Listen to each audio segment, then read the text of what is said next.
eu sou Dionara. Eu vou conduzir essa mesa intitulada Pobreza, Vulnerabilidade e Risco para os SUAS.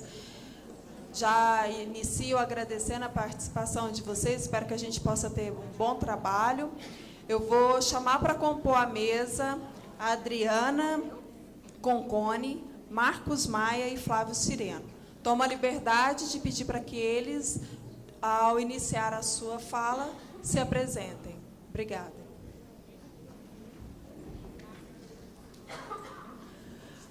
A Adriana vai precisar sair primeiro, então eu vou deixá-la fazer a apresentação, a gente abre 10 minutos para as perguntas e depois damos continuidade aos trabalhos, ok?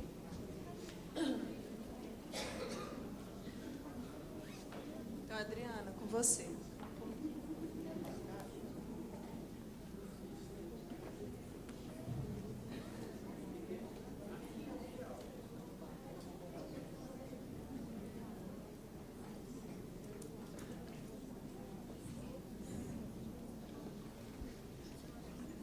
Boa tarde. Obrigada por ter cortado um pouco a pausa de café para vir antes para a sessão. Acho que tem muita coisa interessante para discutir, então espero vocês se sentirem recompensados pelo esforço. Bom, eu já apresentei um pouquinho ontem do trabalho que fazemos no meu centro de pesquisa, OFI, são as siglas em inglês para Iniciativa de Pobreza e Desenvolvimento Humano, que é um centro de pesquisa na Universidade de Oxford. E hoje eu não vou dedicar tanto tempo, não vou mencionar de novo as mesmas coisas que foram discutidas ontem, mas tentar complementar essa apresentação e essas discussões, tentando olhar um pouco mais além da teoria e ver mais questões práticas que têm que ver com medição de pobreza e como os governos podem utilizar essa ferramenta que eu apresentei ontem, o IPM, Índice de Pobreza Multidimensional, para reduzir pobreza e para evitar situações de vulnerabilidade nos seus países ou nos contextos em que eles estão atuando. Então, eu vou pular isto, que a gente já falou ontem, e vou apresentar mais bem quais são alguns usos práticos do índice de pobreza multidimensional e como estão sendo usados em diferentes países. Então, o primeiro deles, obviamente, é monitorar pobreza ao longo do tempo. Quando você tem um índice de pobreza, como pode ser um índice de pobreza monetária ou porcentagem de pessoas que estão embaixo de um umbral mínimo de renda? A ideia é tentar não só medir e fazer um diagnóstico, tirar uma foto da situação de pobreza hoje, mas também conseguir entender a tendência, como vai mudando, e entender os determinantes da pobreza. Então, o primeiro objetivo, a primeira aplicação prática deste tipo de instrumento é sempre o monitoramento de pobreza, da evolução da pobreza. Para mostrar alguns exemplos muito simples, no caso do Paquistão, por exemplo, eles lançaram seu índice oficial nacional em 2015 e eles conseguiram ir para trás nos dados. Eles utilizaram uma pesquisa que é bem similar com a PNAD aqui do Brasil. É uma pesquisa de domicílios que é feita a cada 2 anos no país. Então, eles decidiram que eles queriam utilizar os mesmos indicadores ao longo do tempo para poder ter essa visão de tendência ou de evolução de pobreza ao longo do tempo. Então, eles conseguiram ver, por exemplo, que a pobreza tinha caído entre o primeiro ano considerado 2004 2005 até 2014 2015.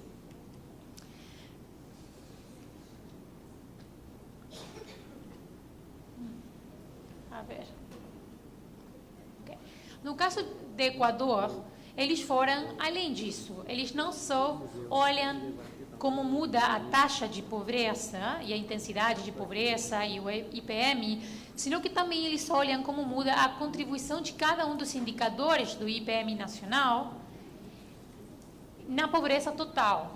Então, a altura total dessas barrinhas que temos na figura é o valor do IPM do Equador cada ano.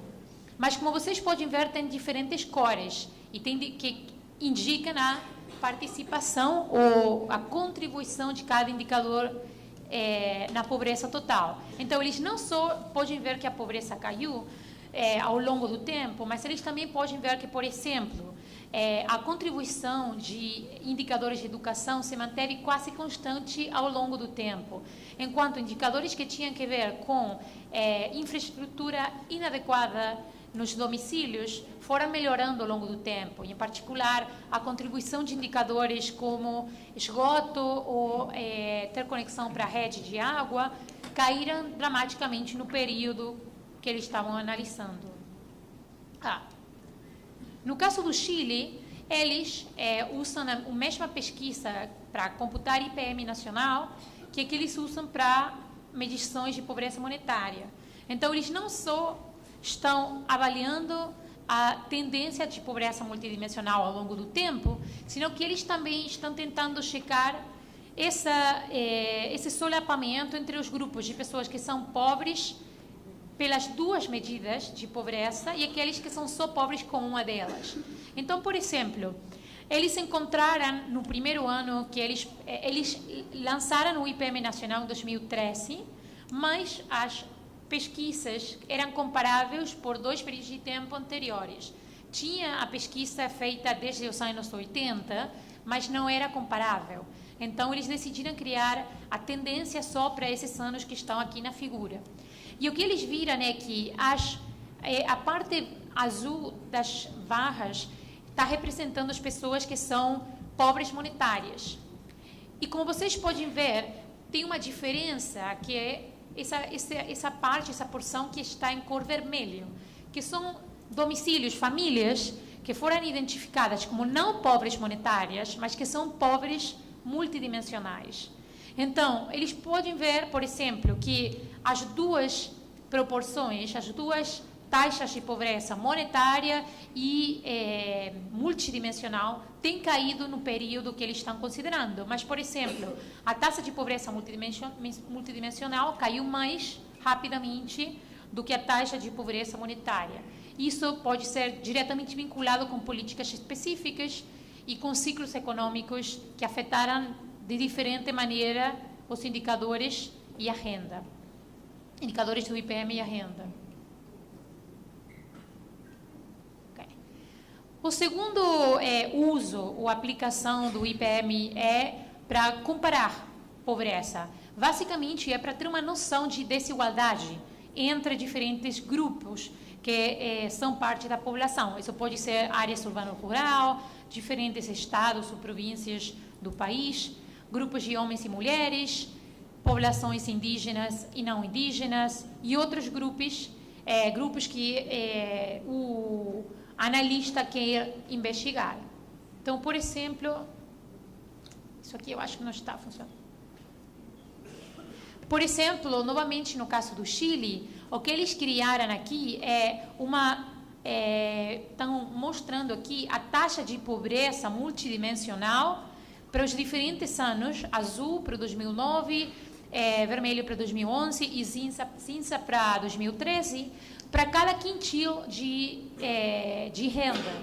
E aí, vocês podem ver que todos os quintiles de renda têm pobres multidimensionais. Até o 20% mais rico da população chilena, em termos de renda, tem ainda pobres multidimensionais. Claro que não são muitos, mas ainda assim tem. E no 40% mais rico do país, tem uma proporção de perto de 15% em 2009 e perto de 12% em 2013. Então, não é uma porcentagem para nada pequena de pobres por IPM que não estavam sendo visibilizados como pobres por uma questão de estar por cima de do umbral de renda. Pode passar? Próxima, por favor. Esse aqui é o mapa de Panamá. No caso de Panamá, eles conseguiram desagregar o índice de pobreza multidimensional para as diferentes províncias do país. Eles têm províncias e o que eles chamam comarcas indígenas ou regiões indígenas dentro do país. E para eles foi muito evidente com esse análise que o IPM nacional tinha resultados, evidenciava umas disparidades gigantes entre diferentes grupos. Então, por exemplo, nas áreas que são menos pobres do país, tem perto de 4% da população que é pobre por IPM. Mas nas regiões indígenas, tem mais de 90% da população que está morando em pobreza, que estão em situação de pobreza multidimensional. Obviamente, a definição de pobreza, os indicadores do IPM que foram usados no IPM Nacional de Panamá, talvez não são os melhores para esses grupos indígenas que têm características e culturas tão específicas. Então, essa informação e essa desagregação levou o governo a decidir que eles iam criar uma medida que fosse específica para populações indígenas no país, com indicadores que fossem particularmente relevantes para essas populações. Por exemplo, eles viram que o indicador de assistência escolar mostrava resultados muito ruins para as comunidades indígenas. Tinha muita criança que não estava indo para a escola. O governo, nos últimos anos, tem construído muitas escolas que estão mesmo nas regiões indígenas. Então, não entendiam porque não era uma questão de falta de escola perto da comunidade. Muitas vezes estava dentro das comunidades mesmas, da área geográfica da comunidade.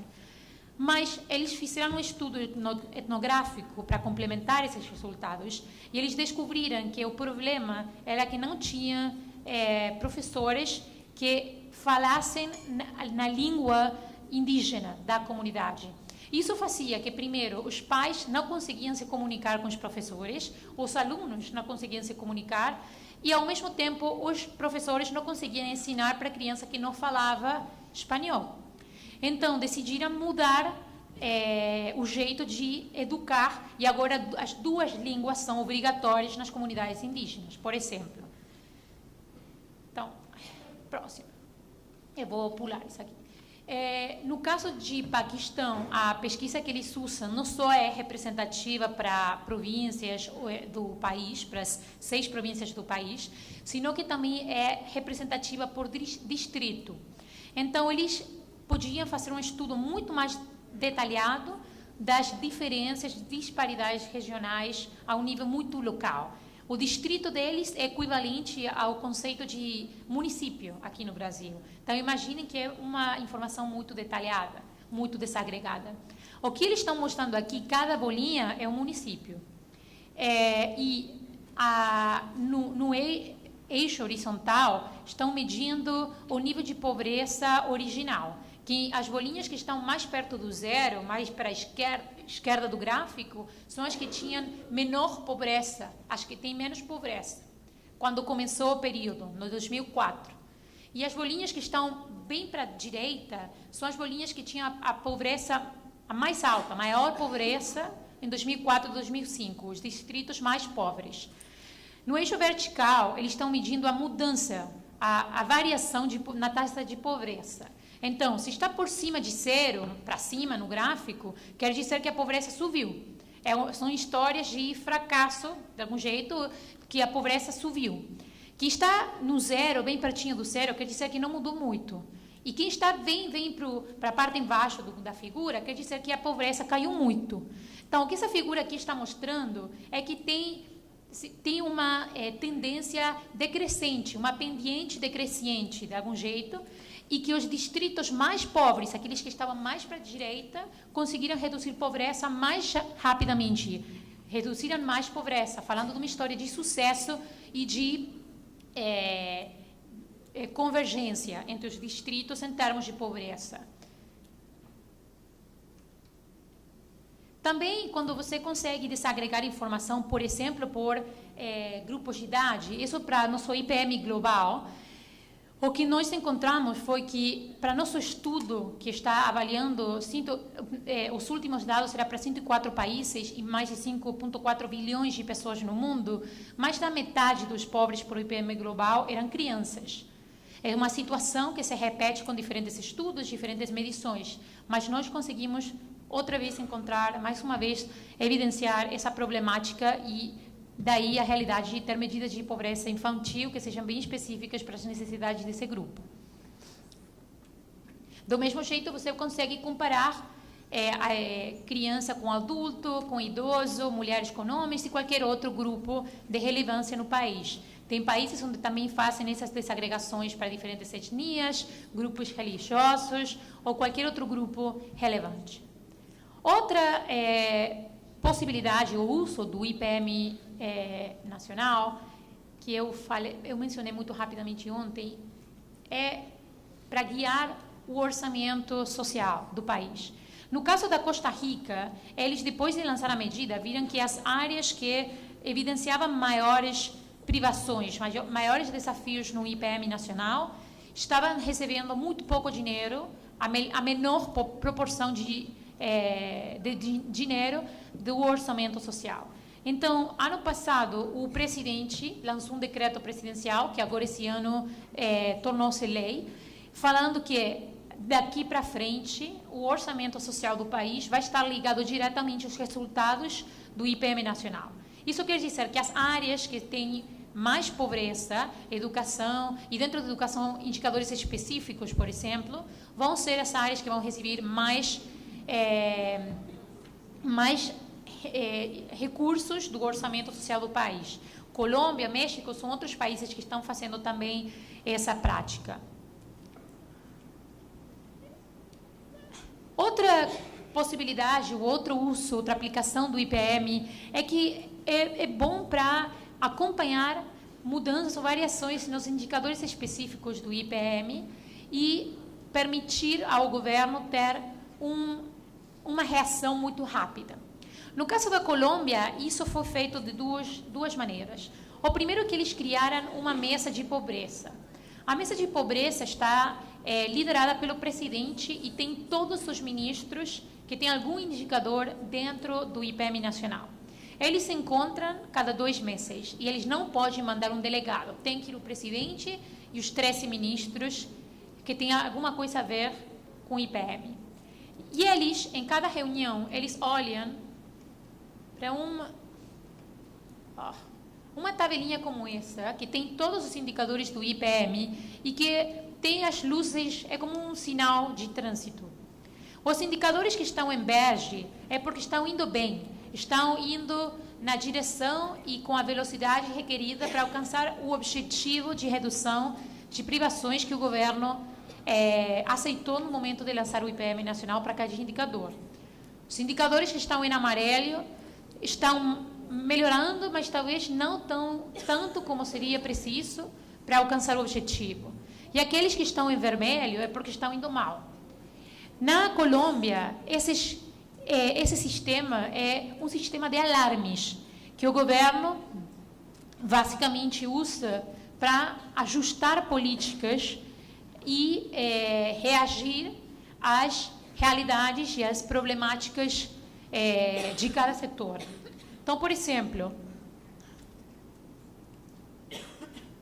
aqui eu não vou me deter muito, mas para você ver, aqui nessa linha de tempo, mostra primeiro os alarmes que o governo teve que enfrentar, ou alertas que eles identificaram no referido aos diferentes indicadores do IPM, que, por exemplo, tinha que ver com rendimento escolar e com primeira infância, em 2010, logo depois do lançamento do IPM, e quais foram as respostas imediatas que o governo teve para tentar mudar a tendência desse indicador. Então, para cada uma das alertas que eles tiveram em cada ano, eles foram lançando ou ajustando programas que já existiam. Não necessariamente isso implicava criar um programa completamente novo, mas talvez, por exemplo, vamos a expandir a cobertura desse programa em áreas rurais que ainda não estão sendo bem atendidas. Vamos expandir os componentes do programa para talvez incluir mais coisas que estamos identificando como problemáticas. Então, para cada ano, eles foram identificando essas alertas e a resposta de política pública para conseguir reagir com os diferentes indicadores. Agora, o jeito em que eles fazem isto não é que cada ministério trabalha separado. Dentro dessas reuniões que eles têm cada 2 meses, eles identificam essas alertas. E juntos, os ministros dos 13 ministérios do IPM fazem uma discussão e eles chegam a acordos que são transversais aos ministérios. São programas que vão repercutir nas áreas de ação de muitos deles, não necessariamente todos cada vez, mas que muitos deles trabalham juntos para tentar melhorar e corrigir essas alertas. Então, é um instrumento que, além de acompanhar cada indicador, também levou eles a melhorar a coordenação entre os diferentes ministérios. Falando ainda um pouquinho mais da coordenação, no caso do México, por exemplo, eles criaram também um gabinete que eles chamaram México Inclusivo, que basicamente é muito similar ao conceito da mesa de pobreza que tem na Colômbia, onde também tem os ministros dos diferentes indicadores do índice de pobreza multidimensional do México, que o governo, e eles também fazem uma revisão de cada indicador. Aí tem a lista de algumas dimensões, indicadores e quais são as instituições que são diretamente responsáveis por cada um deles, mas depois também eles trabalham juntos em criar ações integradas e transversais. O IPM também tem sido utilizado muito ativamente por muitos países. Eu só vou falar do caso colombiano, mas por quase todos os países que têm lançado o IPM para identificar beneficiários de programas sociais. Na Colômbia, por exemplo, o programa que é equivalente à Bolsa Família se chama Más Familias en Acción. Antes o nome era Unidos, mas depois eles se expandiram e se chama Mais Famílias em Acción agora. E, inicialmente, para você ser beneficiário, você tinha que ser pobre monetário. Agora você tem que ser pobre monetário ou pobre por IPM.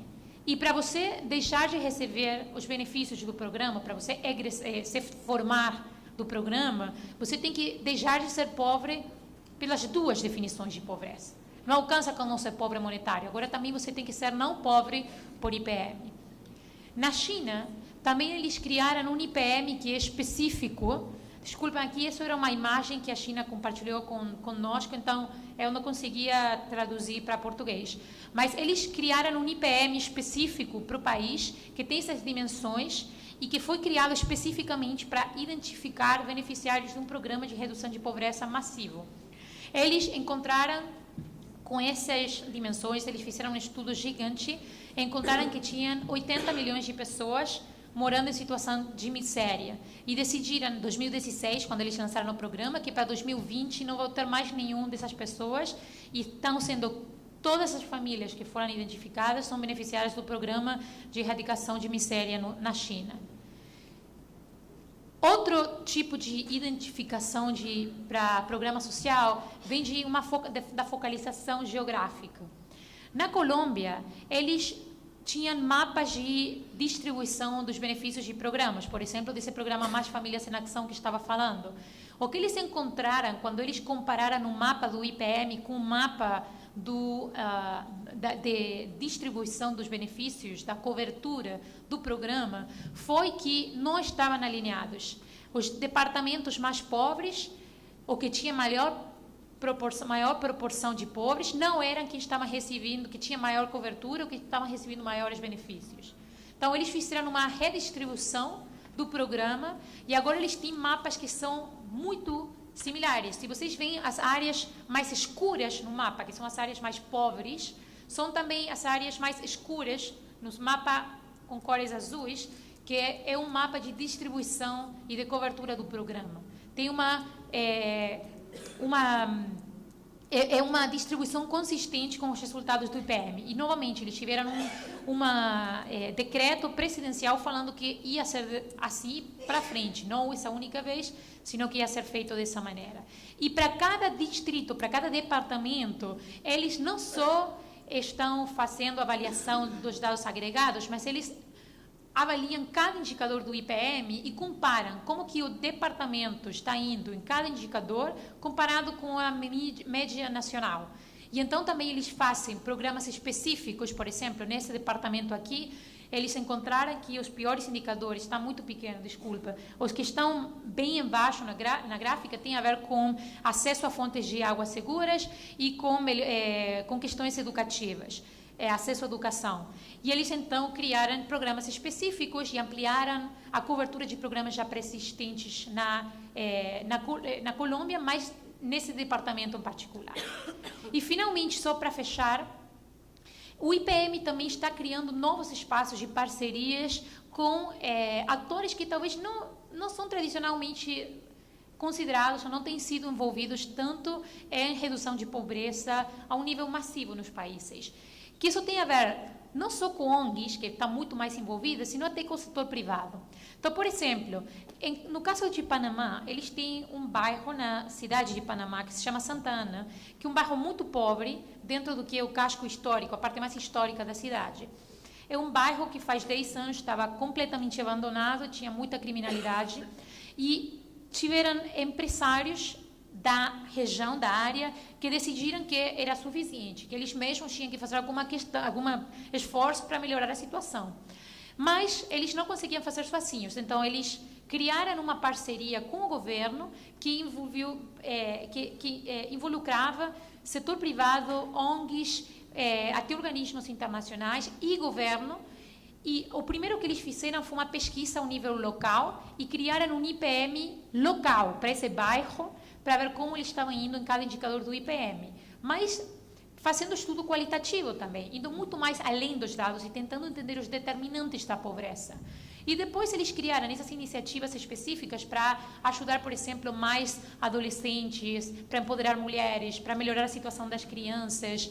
Até criaram uma escola de futebol para engajar os jovens que estavam perdidos e acabou tendo uns resultados incríveis. Na Costa Rica, eles também estão trabalhando diretamente com o governo, com o setor privado e também tem mostrado resultados maravilhosos que agora estão sendo expandidos de casos pilotos como esse aqui de Santa Ana, mas para expandir no território nacional inteiro dessas parcerias que estão aplicando o IPM como ferramenta de política pública.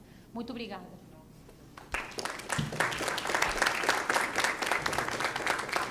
Obrigada, Adriana. Como eu expliquei no início, ela tem horário para sair. A gente vai abrir para perguntas. Alguma pergunta, por favor? Uma? Ali, ó. Você pode... Gostaria que você falasse seu nome e seu município, por gentileza. Boa tarde. Eu me chamo Lauro. Eu sou da Coordenação de Monitoramento, Avaliação e Gestão da Informação de Roraima. E eu acredito que eu sou o único representante, eu até agradeço o Ministério ter me convidado, porque os outros colegas não puderam vir. Adriana, eu queria lhe parabenizar e fazer um elogio, porque eu acredito que as minhas perguntas de ontem, a minha pergunta de ontem, hoje foi plenamente respondidas com essa sua palestra. A minha pergunta é bem simples. Você mostrou que é possível fazer. Eu quero saber se você tem uma fórmula, uma receita, de fazer com que os nossos governantes, realizar uma conversão na visão de olhar dos nossos governantes, no sentido de que eles não podem fazer o que eles querem, sim o que é necessário nesse país. Tá certo? É possível fazer isso? Como é que a gente consegue realizar essa conversão cultural da nossa classe de governantes no Brasil? Muito obrigado. Mais alguma para a gente fazer um bloco de 3? Não? Então, Adriana.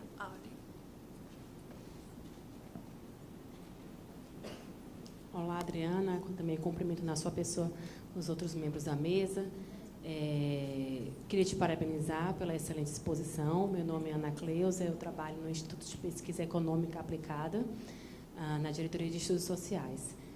Foi uma exposição super interessante, não só pela complexidade, né, que é esse índice e todas as suas múltiplas dimensões de carências, de vulnerabilidades, que através dele a gente busca, né, vocês buscam dar visibilidade. As experiências internacionais também que você traz e compartilha conosco são bastante enriquecedoras, né? Então, são muitas questões que a gente poderia trazer para dialogar, para refletir, para ampliar aqui o nosso debate. Uma que eu queria trazer para a gente refletir um pouco é como é que a gente faz uma mediação com o uso desse indicador em países com um sistema de proteção social tão amplo, tão denso como o brasileiro, né? Em que nós temos, ao mesmo tempo, políticas de escopo mais focalizado, né, que, portanto, buscam responder ao problema da pobreza monetária, principalmente, mas que também tem nesse sistema de proteção social ações de cunho universal, um sistema de saúde de cunho universal, educacional também de cunho universal. Enfim, a gente tem um sistema de proteção que ele é mais denso, mais complexo e que, justamente por essa característica, acredito que ele consiga ter uma resposta mais efetiva ao problema da pobreza, né, face a outras experiências internacionais que você traz para compartilhar conosco. Então, essa seria uma primeira questão, né, como é que a gente faz essa mediação para o caso brasileiro. E a segunda questão tem a ver mais especificamente com a política de assistência social, né? Essa política, muito embora ela traga na sua composição uma preocupação explícita com o problema da pobreza, e a gente vê isso por meio da operação de benefícios monetários, como o Bolsa Família ou como o benefício de prestação continuada, mas também ela traz um escopo mais amplo que transcende ao campo da pobreza e que diz respeito a uma série de vulnerabilidades e de violações de direitos que, muito embora possa ter alguma relação com a pobreza, não se restringe a ela. Então, aqui eu estou falando de alguns serviços que compõem esse sistema de proteção social, esse sistema único de assistência social, que são serviços voltados para prevenir e fazer frente a situações de isolamento, situações de violência, enfim, uma série de situações de violação de direitos que todos que estão aqui conhecem mais do que eu, que, muito embora possa ter alguma relação com a pobreza, não se restringe a ela. Então, como é que a gente faz uma mediação, né, quando a gente usa um indicador sintético, que não necessariamente a gente consegue colocar dentro dele essas situações de violação de direitos, de vulnerabilidades, né, que fogem um pouco dessa questão da pobreza. Obrigada. Mais alguma pergunta? Então, Adriana, pode responder. Muito obrigada. Referido à primeira pergunta, é uma pergunta difícil. Não existe uma fórmula, uma receita para gerar interesse, o compromisso político nessas coisas. Eu acho que a resposta vem de muitos lados, né? Vem da nossa própria responsabilidade quando a gente botar por alguém, escolher alguém que tem interesse nessas problemáticas que, para nós, além da pobreza, qualquer problemática que a gente acha que é fundamental, e então escolher uma pessoa que, presidente, deputados, representantes, que vão levar para frente as nossas agendas, o que a gente considera agendas relevantes. Mas, além da responsabilidade cidadã específica, eu acho que existem alguns caminhos para os governos terem interesse. Eu vou contar uma anedota que é um caso, uma história muito particular, e funcionou uma vez, eu acho quase impossível acontecer de novo. quando nós começamos a trabalhar nessa área, um dos meus colegas, Diego, estava subindo para um voo. Ele estava voltando de Colômbia para o Chile. Ele mora no Chile. E no voo, ele viaja muito, então ele foi subido de categoria para viajar na classe executiva. Ele ficou sentado na classe executiva do lado, literalmente, do quem era presidente da Colômbia nesse momento, o senhor Uribe. E aí começaram a falar, era um voo curto, só algumas horas, mas o que você faz? Depois o Uribe ficou muito ocupado fazendo as suas coisas, mas bom, por 5, 10 minutos eles falaram. E o meu colega contou um pouquinho o que a gente fazia. Uribe falou, eu gosto muito disso, me dá seu cartão. Dia seguinte, o Diego recebe um e-mail do secretário executivo, do presidente, falando, o presidente já mandou fazer isto aqui, quer vocês virem para a Colômbia logo, querem vocês virem falar com ministros, com Instituto de Estatística, com todo mundo para explicar o que vocês fazem, como se faria um cômputo e como pode se usar para a política pública.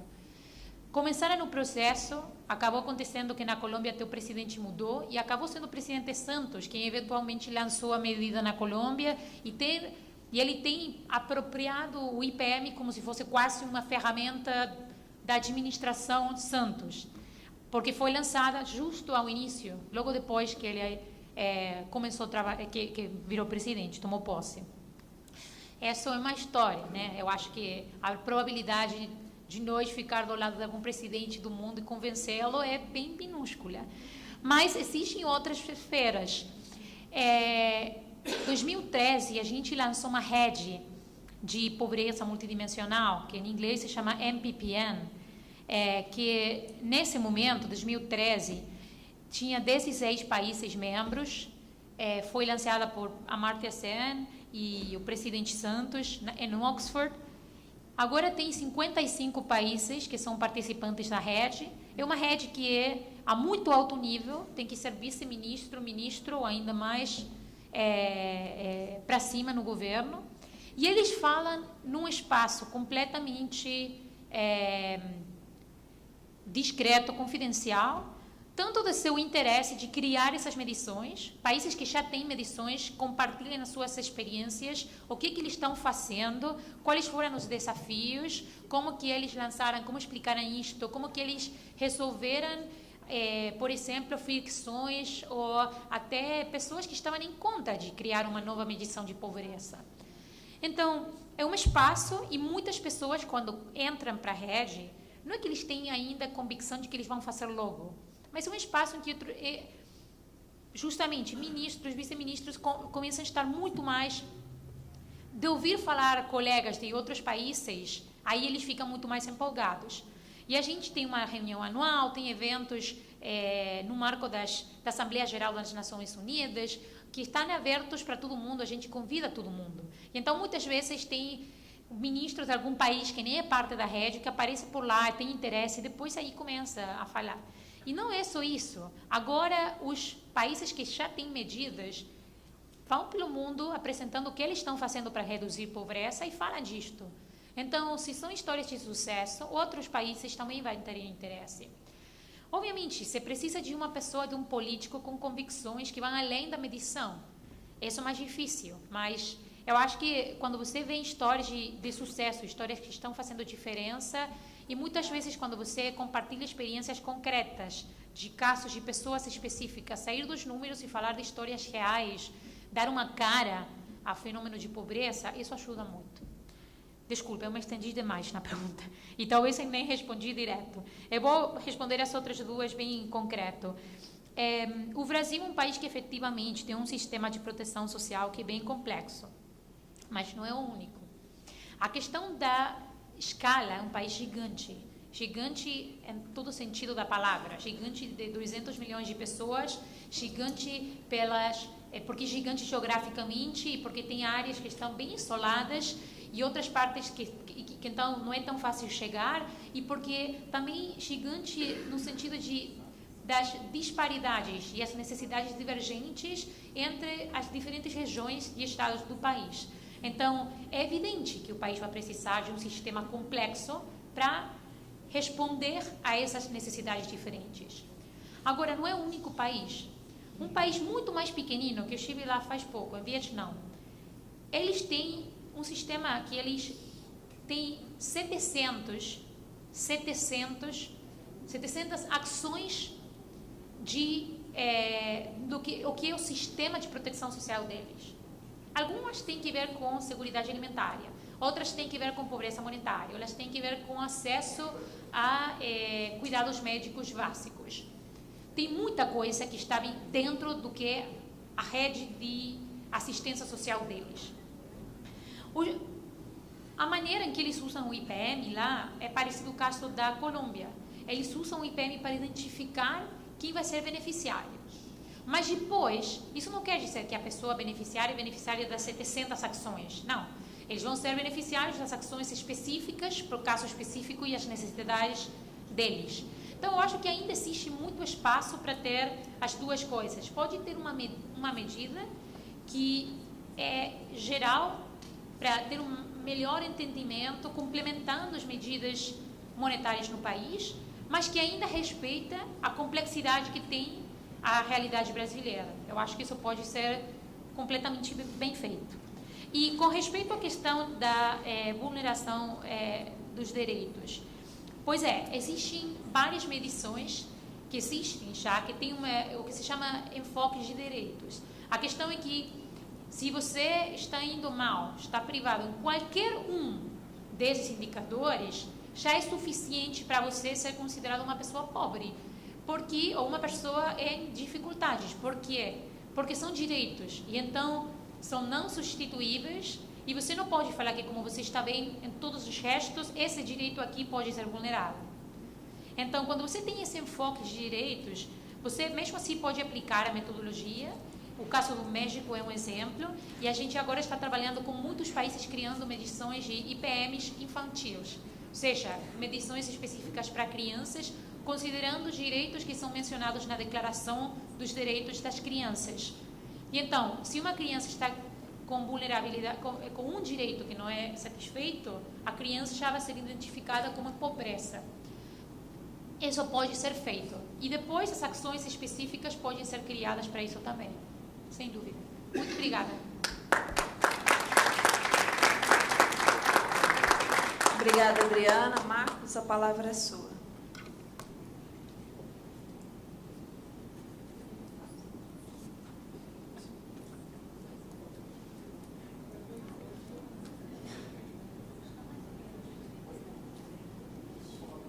A apresentação. Então, Ana Cleusa, você deu spoiler do que mais ou menos eu ia fazer. O que eu ia fazer? Eu só vou tentar promover uma reconciliação, porque a gente, no governo, no ato de governar, principalmente no Brasil, com essas dimensões todas, e inclusive com esse presidencialismo de coalizão, em que, de fato, o que acontece é que, de vez em quando, cada ministro é uma tendência, então, portanto, isso leva a um problema de conciliação, inclusive política, de querer colocar tudo para cima. Mas o que eu quero dizer é o seguinte, que você tem, na área social, mais ou menos, um grande dilema, lá no MDS em particular, um grande dilema que é o seguinte: ou é a combate à pobreza, ou é, na realidade, a questão das outras, ou das vulnerabilidades em geral, ou das vulnerabilidades sociais, tá certo? Que é o objetivo, quer dizer, a questão de vulnerabilidade e risco, né, e violação de direitos é o que é o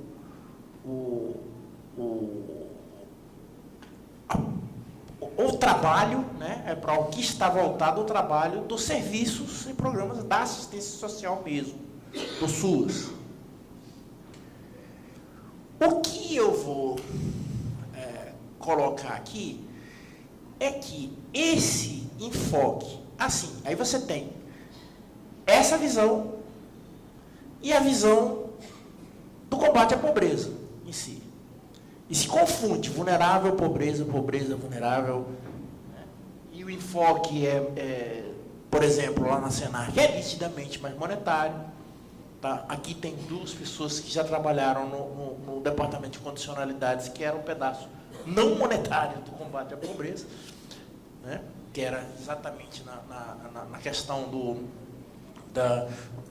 de encarar como multidimensional. Então, pelo menos no que diz respeito à saúde das crianças e das mães e à educação das crianças, você ter condicionalidades que, na verdade, seriam mecanismos indutores de você atacar outras fontes da pobreza multidimensional, que são saúde e educação, mas que ficava somente em mães e crianças. Mas, na realidade, tem esse aspecto. O programa é nitidamente voltado para um lado da pobreza monetária, com tentativas de integração, se coloca em acompanhamento familiar, as pessoas que descumprem condicionalidades, né, tem todo um protocolo de gestão integrada que, na realidade, era para fazer isso, por aí vai, que são tentativas válidas e que muito se avançou. Mas, na realidade, você tem 2 coisas disputas: combate à pobreza e a assistência social. Combate à pobreza e assistência social. E uma hora você fica gravitando entre a vulnerabilidade, mas a vulnerabilidade não é pobreza, mas aí você, quando vai falar, escapa e fala pobreza mesmo, em vez de vulnerabilidade. Às vezes você está falando de pobreza, escapa e fala vulnerabilidade ao invés de pobreza, quando você se referia à vulnerabilidade. Risco, então, é um negócio terrível, porque se já houve um direito violado, a gente chama de risco, mas se... risco, na verdade, era uma probabilidade de um evento, né, seja negativo ou positivo. Negativo, então, era a probabilidade da violação por aí vai. Então, fica essa questão. Então, essas 2 disputas, digamos assim, se reconciliam quando a gente pensa não só no indicador de pobreza multidimensional, mas porque para todo indicador, na verdade, o que a gente tem é essa seguinte cadeia, digamos assim, que é o que eu defendo em termos de políticas públicas, não é teórico, não. Né? Você tem um conceito, pobreza multidimensional, vulnerabilidade. Esse conceito você te leva a estratégias para operacionalização ou mensuração desse conceito, para ele tornar palpável, para você conseguir mobilizar em torno dessa ideia, para você conseguir atacar os problemas que vão aparecendo para ti, desse conceito, e você traça estratégias de intervenção. O conceito de pobreza multidimensional, quando o discutirmos realmente, levará a uma reconciliação, vou chamar assim, né? Não é que haja uma briga mesmo, entre estratégias de combate à pobreza e a estrutura de serviços e programas do SUS mesmo. Tá? Serviços e benefícios do SUS mesmo. Quero dizer com isso que é o seguinte. É por isso que é bem rápido. Isso aí é um teste oftalmológico para vocês, mas isso aí era mais ou menos como é que era a pobreza, tá? Encarada no começo só como renda, então você tinha só linhas de pobreza simples, tá certo? De renda. Depois, lá nos anos 60, você começa o conceito de basic needs, né? De necessidades básicas, tá certo? Então, aí você começa, na realidade, a colocar a privação em certos bens e serviços, né? E aí você tinha linhas de pobreza também monetárias, mas que, na realidade, refletiam as necessidades básicas serem supridas ou não. Isso o Banco Mundial ainda tem linhas de pobreza muito associadas a isso aí, quer dizer, aquelas linhas de 1,95, não, perdão, 1,90, isso. Exato, na antiga 250, que são linhas de pobreza, na realidade, que seriam os requisitos nutricionais e educativos, e não sei o que lá, básicos de uma renda mundial, com dólar, com PPP, com paridade de poder de compra, para criar a comparabilidade disso aí. Depois você vem, enfim, você vai indo até chegar no multidimensional. E no multidimensional, no conceito de pobreza multidimensional, é diretamente a questão das vulnerabilidades sociais. O nosso conceito de vulnerabilidade está completamente contemplado no conceito de pobreza multidimensional. Essa tese que eu estou defendendo aqui. Então, o que faz a gente estar interessado em se engajar no ODS? Em se engajar em discutir pobreza multidimensional, em a gente trazer a Adriana aqui, em a gente tentar realmente chegar e pegar na palavra e dizer, gente, tá, já que é o programa Bolsa Família, ou que o programa Progredir, ou que o programa tudo está encarando como multidimensional, então vamos discutir lá para perto do conceito do multidimensional e mostrar que tem que se incluir, sim, a articulação com o serviço da assistência social. Porque tem essas vulnerabilidades. Raramente são computadas nos índices dos países. Programa como o PAIF, não conheço se tem no Colômbia, Panamá, né? Serviço de convivência e fortalecimento de vínculos, não sei. Mas está aí, está a discussão. Né? Essa é a questão.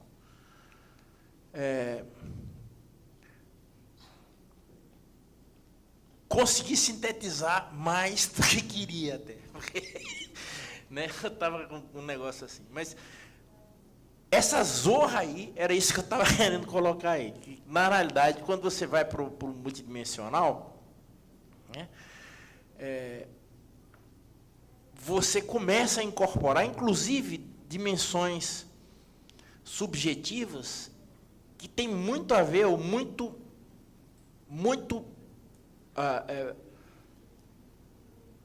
parecidas, tá certo, com o nosso conceito de vulnerabilidade.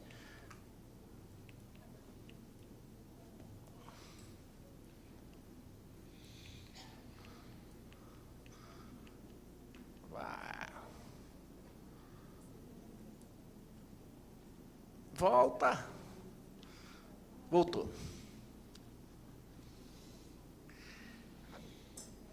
O que é que a gente está encarando como vulnerabilidade aí, tá certo? É uma ideiazinha, na realidade de vulnerabilidade nossa, que é a que nós amamos, de ativos sociais. Que a vulnerabilidade é uma situação, não um estado ou um ser, mas é uma situação em que alguém está exposto a, por causa de situações, estou falando de famílias e indivíduos, por causa de situações ou de identidades, tá certo? Pelo fato de ser negro, de ser índio, de ser, tá? Ou identidades, a diferenças, ou não conseguir aproveitar as oportunidades, ou não ter oportunidades sociais que os outros têm. E o risco é o risco significa a probabilidade de algum evento ocorrer. O risco que a gente tem aqui é um risco de violação de direitos ou um risco de exclusão social. Nessa ideia toda, nesse elemento de enfoque de vulnerabilidades que nós estamos pegando, tem a ideia de risco, né? E a resposta que os indivíduos têm aos riscos que são diferenciadas, e isso define quem é mais vulnerável ou não. Ou seja, quando há um desastre, né? Caiu um cometa e destruiu metade de Brasília, tá? O sujeito, como o Marcos, que tem classe média, vai ser completamente, absurdamente diferente, ou rico, como está colocando, nós estamos no 1% mais rico aí, ou no, né? diferente de um sujeito, de um morador de rua. Tá? As afetações vão ser completamente diferentes e a capacidade de reação ao evento é completamente diferente. Seja evento social, seja evento natural, que tem suas consequências sociais, seja evento que originalmente é econômico, que tem suas afetações sociais. Isso está sendo colocado no IPM, se você quiser, como pobreza ou não pobreza. Essa reação, ou essa capacidade de reação, que é a vulnerabilidade. Tem a ideia de ter ativos de natureza tangível, capital humano, ou educação, ou capital físico, bens, direitos, financeiro, ou menos tangíveis, capital social, relações familiares, relações sociais, aspectos de natureza psicossocial, né, de sua postura em relação ao outro, de como se comporta, ao ser perguntado, olhar para baixo e assumir uma atitude subserviente ou não. E das relações, do capital social que a gente está colocando aí, inclusive inclui as relações sociais do que a gente chama como é as redes, que nem LinkedIn? Não, mas não é redes sociais, cara. O network.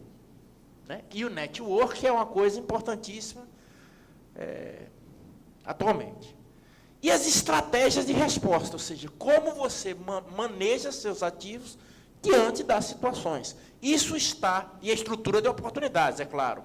A estrutura de oportunidades, eu estou querendo dizer o seguinte, e que faz parte até desses ativos, é que se tem um conjunto de leis que discriminam, ou instituições que discriminam, ou políticas públicas voltadas para uns mais do que para outros, tá? Isso dão dimensões de contexto macro que dão diferenciais em relação à resposta a determinados eventos.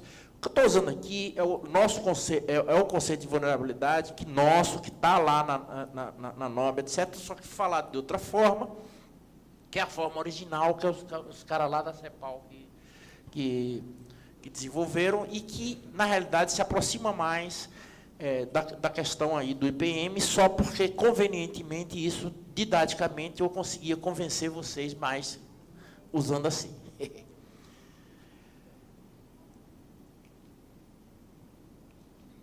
Não anda. Ou seja, você tem um nível micro de cada indivíduo ou cada família, que tem os recursos financeiros, físicos, ligados ao capital humano, educação, saúde, relações psicossociais, etc., não materiais.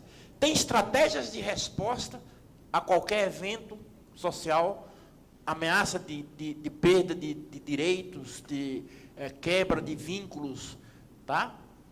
E tem uma estrutura de oportunidades no nível macro, que é o conjunto de leis e políticas públicas de apoio que devem ser, sim, incorporadas na estratégia de resposta. Cara,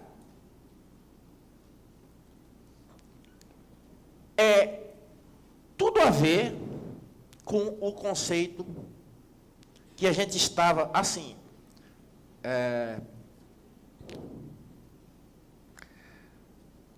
aí tem um conjunto de slides mostrando esse conceito de vulnerabilidade de risco na PNAS, tá? Na NOBSUS, tá certo? Não com esse enfoque que eu estava dizendo, tetra, mas só para mostrar o seguinte. E aí,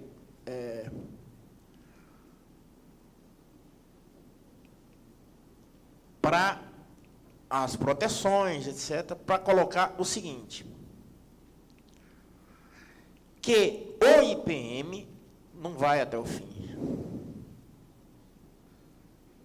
Voltando aqui, né, que o conceito de pobreza multidimensional, ao incluir a questão das vulnerabilidades, a sua operacionalização, ao incluir a mensuração, pode levar a estratégias de intervenção, como levou de saúde, de educação, das outras políticas, como a Adriana acabou de colocar aqui, de assistência social. Por que não? tá? Se na dimensão de pobreza está, por exemplo, uma questão de violência, não estou colocando nem violência contra alguém, mas de violência, né, tá? Nessas dimensões de estar exposto, estar vulnerável a essa questão de violência, a proteção, ou o círculo de proteção dos serviços de assistência social, tá, entrarão dentro da estratégia de intervenção para diminuir a pobreza multidimensional.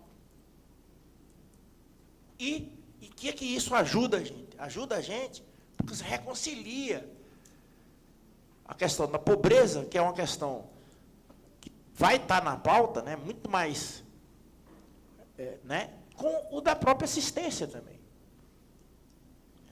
Não divide, soma. E nos ajuda com mais um instrumento, digamos assim, a conseguir mensurar, tá certo, nossas demandas, identificar indivíduos. Você lembra que a Adriana acabou de colocar que uma das coisas é da identificação da população. O IPM permite a identificação da população. Isso por quê? Porque dependendo de como a gente colocar o IPM geograficamente nos nossos territórios, como conseguir colocar, tá, a gente vai ter uma possibilidade de identificação, não digo indivíduo a indivíduo, tá?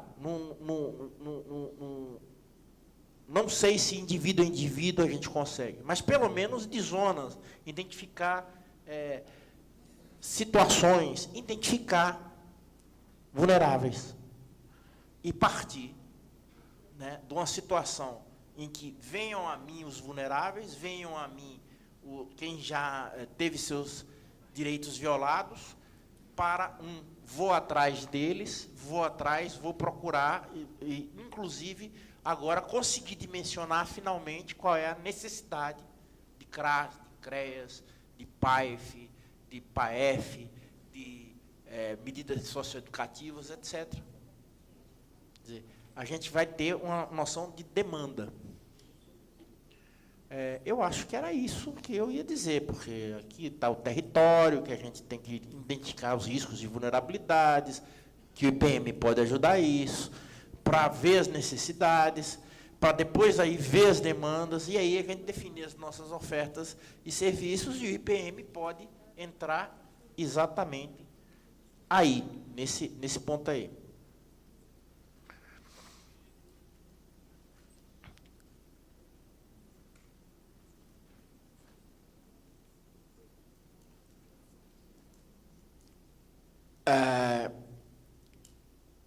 Agora tem um alerta, né, que a gente deve refletir o que a gente quer para fazer a medida, e não fazer a medida para depois ver o que é que isso se encaixa. A gente tem uma ificação dos indicadores. A gente acha que a gente fazendo o indicador, a gente descobre o problema, ou a gente fazendo qualquer pesquisa ou qualquer coisa, as coisas se revelam e a gente consegue resolver tudo. Estou dizendo que é o contrário. Você tem que partir do fenômeno, do problema. O que é que eu quero? O que é que está na minha agenda? O que é que está me incomodando? Qual é a coisa que está me incomodando? Para daí sim ver como medir, para daí sim ver qual é a tua estratégia de intervenção. Eu estou fazendo esse alerta porque está dando a impressão, com minha fala, de que a gente adota o IPM, porque aí, com isso, a gente adapta o que a gente quer ao IPM. Não, eu estou dizendo que o IPM teria que estar refletindo já essa estratégia, esse conceito de vulnerabilidade da gente. Era isso que eu tinha.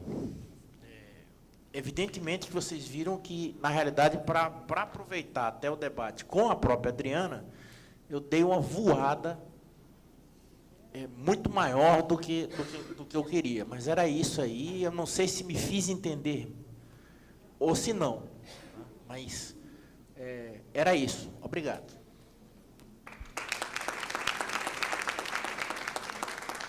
Obrigada, Marcos. Flávio, a palavra é com você, por favor.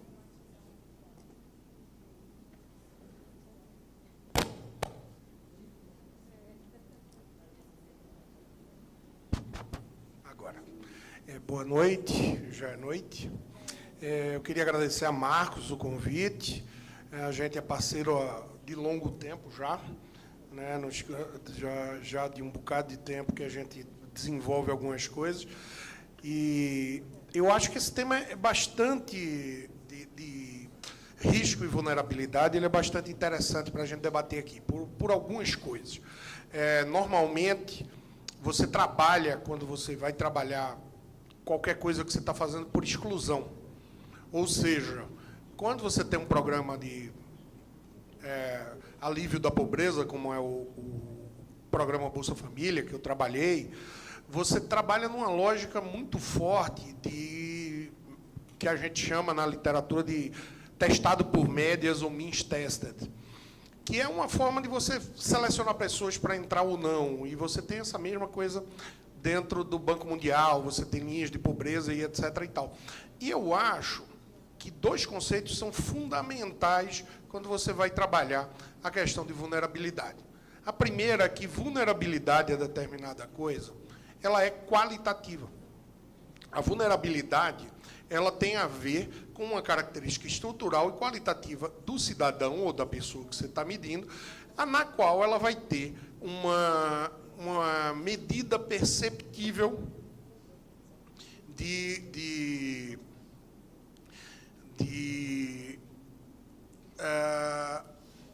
uma maior probabilidade, não porque vai de encontro ao que eu estou falando, mas de uma maior exposição a determinada condição que é ruim. E, quando você vai trabalhar com risco, você está trabalhando com intensidade. Tá? Você está trabalhando com intensidade dessa determinada coisa. E, quando eu estudei, já há um certo tempo, a questão dos índices multidimensionais, eu acho que tem coisas que são bem interessantes. Primeiro, porque você pode separar seus grupos da maneira como você quer. Segundo, porque, e aí você faz do jeito que você quiser, você pode separar seus grupos e seus indicadores da maneira que você quer. Então, na verdade, o conjunto de vulnerabilidades que um determinado território tem não é o mesmo conjunto de vulnerabilidades que outro território tem. O conjunto de vulnerabilidades de um jovem negro e adolescente numa grande cidade, numa área urbana, é completamente diferente do que um jovem indígena aldeado vai ter dentro da sua própria cidade. Então, eu acho que não é mais a lógica do ou. Ou você mede de um jeito, ou você mede de outro. É a maior lógica do e. Você mede todas as características que você puder, e vocês vão levantar e montar da forma como vocês acharem necessários a composição da vulnerabilidade dessas pessoas. Eu acho que essa é a grande vantagem de você usar essa metodologia, onde você tira medidas clássicas de pobreza também, que estão cheias de letra grega lá, P0, P1 e P2, e transforma o P0, P1 e P2 em medidas mais próximas e desagregáveis de características que estão no dia a dia do gestor. E isso é muito bom. Isso é uma coisa que traz muita coisa boa para vocês. Porém, nós temos que superar uma coisa que é anterior, especialmente na assistência social. Nós temos que levantar informações e características das pessoas. Nós não estamos tirando o direito das pessoas porque nós estamos levantando informações sobre elas. Nós precisamos saber o que essas pessoas têm e nós temos que ter minimamente planificação dessas informações para a gente saber onde é que estão as coisas. Porque, como a Adriana muito bem disse, nós somos um país de dimensões continentais, nós somos um país gigante. Então, não vai ter PNAD para dar informação para vocês. Vocês vão ter o censo uma vez a cada 10 anos. Não dá para trabalhar, passar para a próxima fase do trabalho de vocês, que é justamente atender pessoas diferentes, com características diferentes, se você não tem informação sobre essas pessoas. Se você não tem informações de raça, se você não tem informações de etnia, se você não tem informações de educação. Então, não dá para a gente ficar trabalhando com informações no nível do município, com medo de que essas informações sejam usadas de forma errada. Gente, Se as pessoas quiserem usar informações de forma errada hoje em dia, elas usam. Vejam o que aconteceu. Hoje, qualquer pessoa no Brasil, por mais vulnerável que ela seja, ela tem um smartphone na mão, ela tem um celular e uma conta de Facebook. Ela vai ser usada. Então, é um jogo, ter ou não ter informação é um jogo perdido. E o que nós temos que ter é a certeza que nós vamos ter instrumentos de governança e técnicas de alto nível para que isso não seja usado da forma errada. Então, basicamente, hoje em dia, sabe qual é o principal problema da gente olhar para a assistência social? A gente não sabe se a gente está pegando as pessoas certas dos lugares certos. E a gente tem variáveis que a gente sabe que não dão conta. A gente tem informações que a gente sabe que não dão conta. Então, se você quiser um sistema de assistência social, feito a Luciana Jacu está propondo no IPEA, feito várias outras pessoas estão fazendo, feito o Marcos está tentando ajustar e coletar essas informações, nós temos que ter essa informação no nível das pessoas. E essas informações têm que vir através do número do NIS ou de um número qualquer que a assistência crie. Eu não quero saber se é CPF, se é NIS, o que é, porque esse também é outro problema resolvido. Hoje em dia, com esse celular aqui, eu consigo cruzar NIS e CPF e tirar a informação de qualquer pessoa, se eu tiver a informação certa. Eu não preciso mais de uma mega estrutura. Tecnologia não é mais um problema. Hoje em dia, o problema é o uso da tecnologia. Informação não é mais um problema. Hoje em dia, o problema é o uso da informação. E, basicamente, o sistema de assistência social do Brasil está perdendo essa briga. Hoje, nós temos um cenário de restrição fiscal. Hoje, nós temos um cenário desse teto de gasto maluco que não nos vai dar condição de expandir as políticas sociais do jeito que nós estaríamos expandidos. E nós precisamos de evidências fortes. E Marcos acompanhou 2 vezes anteriormente quando eu disse isso, em cima do Mais Educação e em cima dos controles do Bolsa Família, que a gente precisava mostrar, que a gente precisava identificar as pessoas e mostrar o quão bem nós trabalhamos. Porque toda vez é uma aposta que, se isso fosse um cassino, eu era um milionário. Toda vez que eu apostei a favor do Bolsa Família e contra que o Bolsa Família é uma grande fraude, eu ganhei. Contra qualquer economista, Marcos sabe disso, contra qualquer acadêmico. Nós temos um sistema na ponta, que são vocês, de alto nível. Tem fraude no Bolsa Família? Tem. A malha fina da Receita Federal é de 12%, gente. Tem fraude em todo canto. Tem fraude no Odebrecht. Tem juiz no Rio de Janeiro que ganha 2 auxílio moradia e acha isso certo. Gente, não adianta você trabalhar com a lógica de eu não vou coletar informação porque isso é uma coisa do mal. Não, uma coisa do mal é você não atender a pessoa certa, na minha opinião. Então, eu acho que, basicamente, a lógica, e eu acho que, Marcos, já fica aqui a dica de se difundir como se montar indicadores complexos e se coletar essas informações e como você cruzar informações qualitativas e quantitativas, que foi o caso do Chile, que eu acompanhei quando estava lá em 2015, que era o Diego. Eu acompanhei o trabalho dele, ele me mostrou o draft do paper lá. 2014, eu acho, foi outubro de 2014. 2015 ele voltou para o Chile, não foi isso? Pronto. Eu acompanhei esse trabalho, e o trabalho era maravilhoso. Ele dizia, olha, Flávio, olha para cá. Embora essa pessoa, eu livre ela da renda, essa pessoa está vulnerável em muitas coisas. Aí eu queria fechar dizendo que o conceito de vulnerabilidade pode ser muito bem ajustado ao conceito de deprivation de vocês, de privação. Ou seja, você pode medir de uma forma que você diga, ó, esse cara é vulnerável. Esse cara aqui ele tem um score mais baixo, porque essa comunidade, se você medir, tem tantos % de pessoas de etnia indígena. Então, eu acho que está na hora, é o ponto da gente passar a vigilância socioassistencial para uma vigilância socioassistencial 2.0, onde nós conseguimos poder entender no nível fino o problema. E você conseguir trabalhar esse dado de uma forma objetiva. E o OFF, né, a metodologia de pobreza multidimensional, ela é uma excelente ferramenta. Dá para você utilizar e ajustar. Né? E eu me ofereço até a Marcos para a gente montar um pequeno aplicativo para conseguir trabalhar esses dados. No mais, eu queria agradecer a vocês e estamos abertos aqui a perguntas.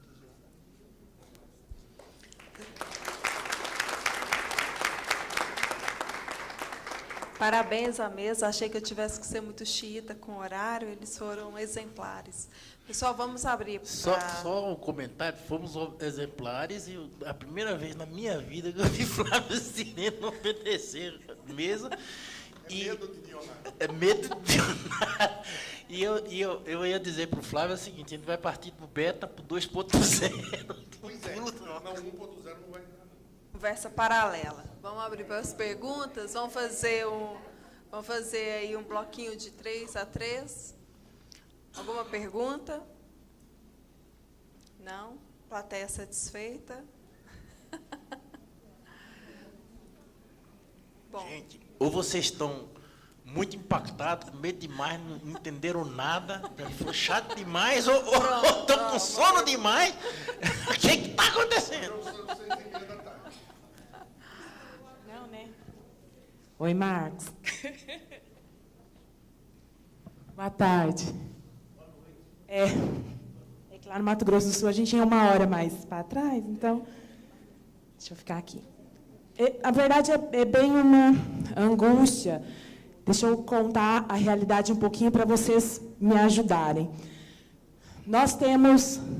Você disse em 2 momentos que você está percebendo que a gente está partindo do indicador, do instrumental em si, e não da demanda, né? Que a gente precisa começar a partir da demanda. Porém, eu acredito que, para a gente identificar situações e problemas de uma vigilância que ainda é 1.0, a gente precisa, sim, partir dos indicadores que temos, para identificar problemas, e aí, sim, conseguir identificar demandas. Porque a gente ainda não tem esse know-how de experiência para identificar todas as demandas. Por exemplo, de vulnerabilidade e risco social. Então, eu tenho lá no meu município... Desculpa o ar... Eu tenho lá no meu município uma quantidade X de famílias em acompanhamento, tanto no PAEF quanto no PAEF. Nós estamos criando um sistema de alerta, com categorias vermelho, amarelo e verde, dessas famílias em acompanhamento. Então, para conseguir medir o tempo de acompanhamento, prioridade de acompanhamento, e lá na frente ver os resultados disso. No que eu me deparei? Que as equipes técnicas estão, por si só, criando essas medidas. Então, eu entendo que a família X é situação prioridade emergente, então ela é vermelho. A família Y é amarela e a outra é verde. Só que a outra equipe entende o mesmo contexto, a mesma realidade de forma diferente. E eu não posso medir isso. Eu tenho que ter uma linha para poder medir. Eu tenho que ter indicadores para poder medir. E aí, assim, então, mas eu entendo vulnerabilidade de um jeito, você entende como? Eu entendo que essa família está em risco por isso, você entende que essa família não está em risco por isso. Então, a minha pergunta, e o que mais me deixou angustiada quando eu escolhi essa mesa é: quais são os rankings, como ranquear, como medir, como categorizar o que é violência e o que é risco social, além do conceito, porque o conceito a gente tem. Está lá na NOB, tá na notificação, tem alguns indicadores. Só que eu não consegui. Só tem eu, não pode. Então, o que acontece? Eu não estou conseguindo, porque eu não tenho indicadores prévios para conseguir aí depois identificar uma demanda, uma situação, um problema X. Então, eu estou perdida, assim, como eu vou conseguir medir essas vulnerabilidades e esses riscos? Mais ou menos. A gente fez alguns trabalhos, inclusive... Tem um município, eu vi... Mais duas? Que coisa boa, rapaz. Abriu, passou o boi, passou o boiado. Vocês querem que seja bloco ou vocês querem... Não, eu acho que é melhor tantã, senão os blocos...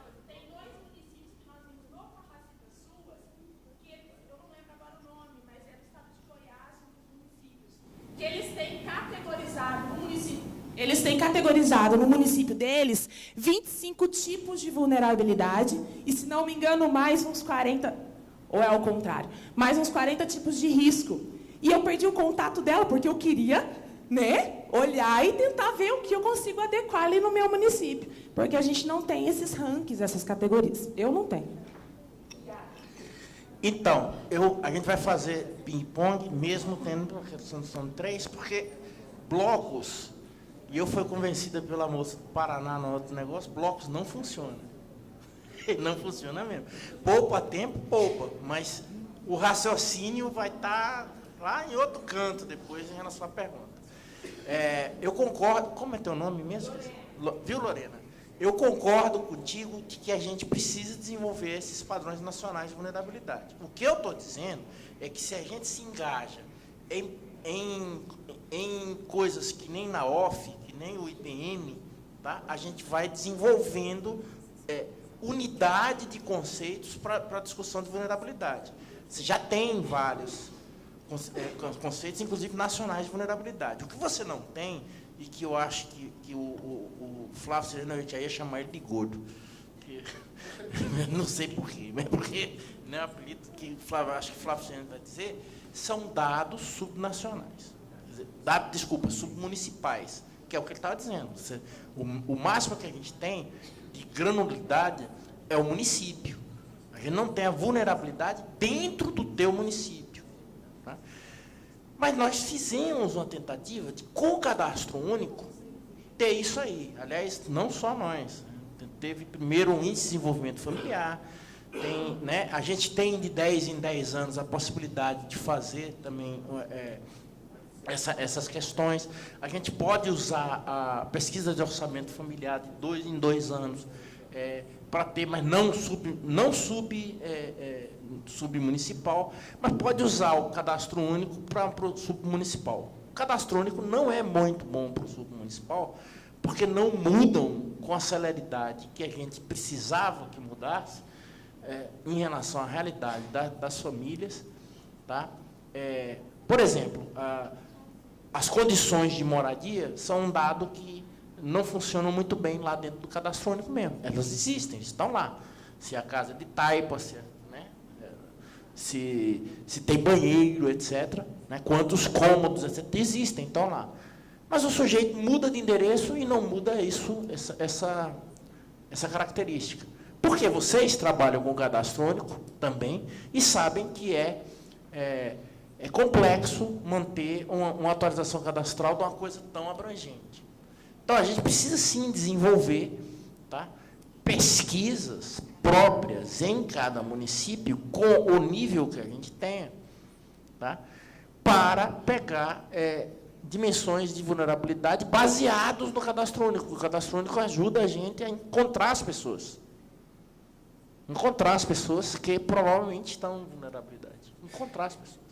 Você vai lá nas pessoas e faz pesquisas amostrais para ver nas tuas regiões de vulnerabilidades. Adorei, você já está trabalhando. Isso, para mim, é a vigilância pura. Palmas para a Lorena. Palmas para a equipe da Lorena. Esse negócio de você colocar marcadores. Né? O que é que você faz? Você vai discutir com os coordenadores de todas as equipes o que é que vai ser vermelho, branco, etc. Por que você classifica os riscos? Targinha. Por que isso? Você aí chega num denominador comum e aplica. Depois você muda. Mais importante do que a fineza da medida é você ter o aspecto mobilizador do entendimento de todos desse risco aí. Tá? É isso. Não tenho fórmula de bolo, mas a gente vai trabalhando para isso. Estamos trabalhando para isso. Próximo, por favor.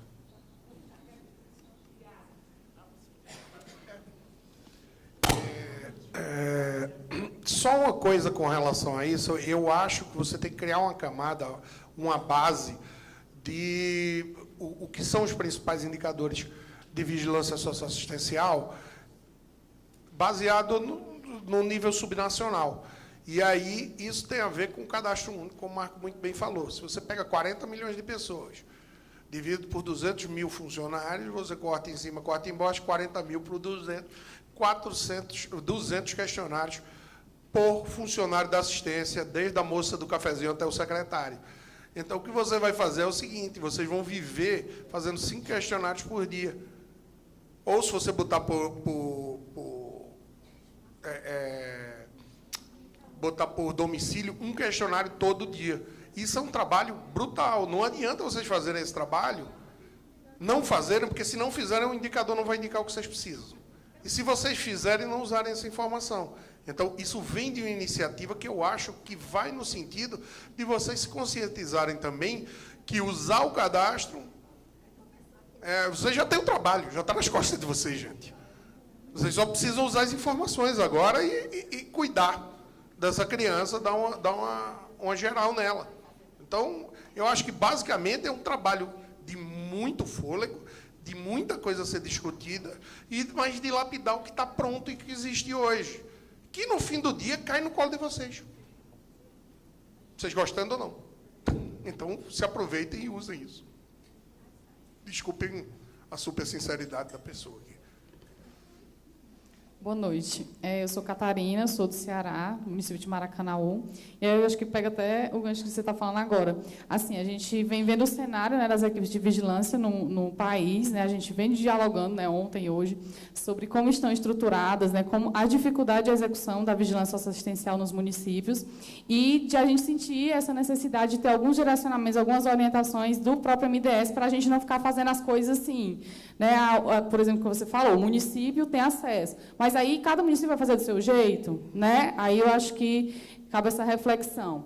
E aí, em relação ao que a gente viu também de ontem para hoje, a gente está vendo o tempo todo, né, essa afirmação de que a pobreza, né, essas questões multidimensionais da pobreza, esses vários aspectos, e a gente fica vendo aqui a importância de realmente enxergar a pobreza para além da insuficiência de renda, e aí eu fiquei com a dúvida, o MDS está dialogando com a Oxford ou com outra instituição para implantar o IPM ou outro índice aqui no Brasil? Porque a gente viu que é importante, a gente viu que funciona, né? Está bem provado, mas e aí, aqui? Né? Já que a gente está vendo a experiência aqui a gente vai fazer porque a gente quer. E aí a gente quer que o Ministério, né, tome a frente disso, porque justamente essa questão de a gente está aqui vendo experiências incríveis, mas a gente tem a clareza de que tem determinadas situações, inclusive a utilização de um índice como esse, na proporção do nosso país, tem que ser direcionado pelo Ministério. Né? Não dá para a gente ficar fazendo cada um do seu jeito. Acho que tem que ter uma padronização, sim, você tem razão.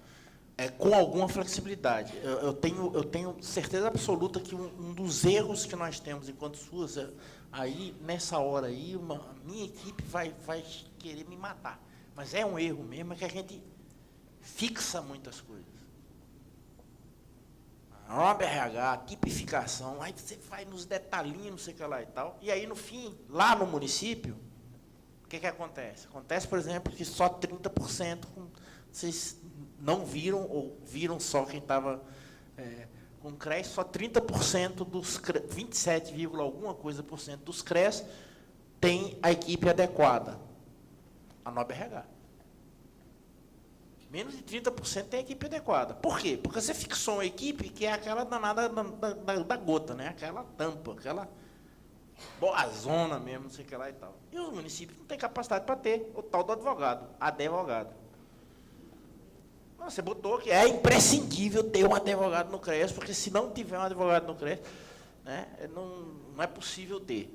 E aí você nem pensa em formas de flexibilização. O que eu quero dizer é que, na realidade, a gente tem que ter, eu acredito também que a gente tem que ter padrões de funções, mas que tem que ter a flexibilidade para adaptação nessa grande realidade heterogênea que é o nosso Brasil.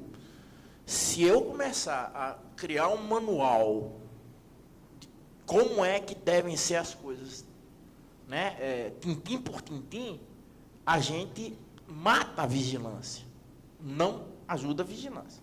Agora, tem que criar instrumentais, sim, eu concordo contigo, e de padronização. E tem que, por exemplo, dar capacitação sobre como que você produz indicadores, como que você produz pesquisas, e mais, com um município de pequeno porte, para produzir pesquisa, vai ser o quê? O cara que é o equipe da vigilância, que, por sinal, não é só da vigilância exclusiva, que vai ter que ir lá pessoalmente fazer coisas com a base de né?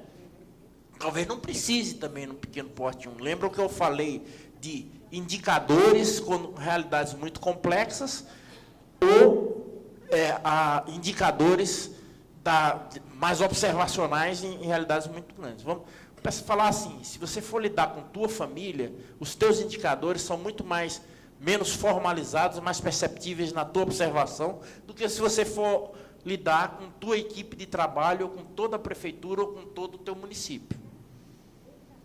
Né? Se você está com 4 pessoas e já conhece razoavelmente como é que elas são, a Dionara, por exemplo, olhando para a cara da Dionara, eu já sei quando ela está com raiva de mim ou não. E olhando. O indicador é o olhar da Dionara, não, né? Tá? Mas eu não preciso de indicador para isso. Eu não preciso, numa pequena cidade, onde você conhece qual é o bebo, conhece qual é o sujeito de rua, todo mundo se conhece mais, tá?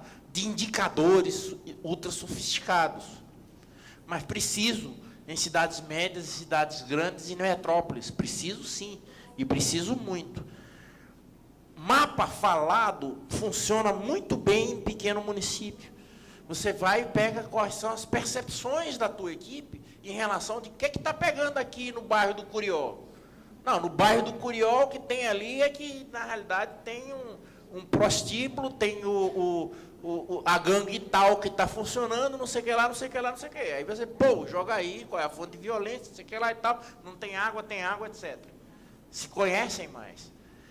Já produções que precisam de pesquisa mesmo, de questionários, na realidade, você pega uma base do cadastro único, sorteia a base, vai no bairro tal, etc., para ter as questões de vulnerabilidade, ou para confirmar coisas do cadastro único, para ver o que pode ou não, aí é para maiores. Então, frente a essa diversidade, eu acho que a gente tem que dar padrões sim. Mas eu sou mais da ideia de cadernos de orientação, que a gente está há muito tempo que lançou que é pequenininho, que vocês receberam, inclusive, uma nova versão impressa dela agora, que a gente nem sabia que ia acontecer, e aconteceu, a gente, que surpresa maravilhosa. Podemos entregar o nosso caderno de orientações agora também no encontro da vigilância. Caderno de orientações que tem orientações em relação à questão das funções da vigilância. Não tem na questão fina de indicadores. Sim, o Capacita SUS precisa ensinar vocês ao que é indicadores, mas já ensinou também o que são indicadores. A Dionara, quando trabalhava lá com o... Como é o nome do careca, velho? Que agora eu vejo. Hein? Rapaz, que era diretor de monitoramento, rapaz. Marconi, pelo amor de Deus, esqueci do Marconi. Tá? Eles fizeram um cursinho da SAGE que era voltada para a vigilância socioassistencial sobre indicadores. O que é o indicador, como nós podemos, quais as características do indicador, como nós podemos produzir um indicador, como nós podemos utilizar um indicador. Não chegava no cálculo e produção, mas é por causa, inclusive, dessa diversidade. Mas a gente tem que continuar com isso, sim. Eu não tenho dúvida nenhuma que a gente tem que investir mais em capacitação nacional para vocês. É muito bom essa demanda de vocês agora, porque esse encontro está com uma característica um pouco diferente. Porque nesse encontro a gente pegou as oficinas, que tradicionalmente eram oficinas da gente falando, vocês ouvindo, né? Não estão mais assim. As oficinas, ou o dia de amanhã, vocês estão, cada um com suas experiências, em pé de igualdade com o camarada que está vindo, vindo falar sobre as experiências também. Tá? Quer dizer, vai ter voz de cada um de vocês para a gente trocar experiências. Porque também não é verdade que a gente saiba como fazer todas as coisas, não, lá no Ministério. Muito pelo contrário. Nós estamos numa distância de anos-luz do atendimento concreto. Tudo que nós estamos pensando em como problemas está em outro nível de abstração do problema concreto lá do atendimento da menina que está lá no negócio da básica. Mas tinha mais uma pergunta. Duas, que bom. Então, Marcos, até para o colega de mesa também, eu não poderia sair desse evento sem mencionar essa questão. Como eu falei, eu sou de Roraima, eu sou da Coordenação Estadual de Vigilância, e essa pergunta ela vai relacionado aos próprios trabalhos que nós estamos atualmente desenvolvendo na Coordenação Estadual, ao estabelecer protocolos de colaboração com a coordenação do Cadastro Único, do Bolsa Família, para que a gente possa desenvolver, né, essas ações no Estado.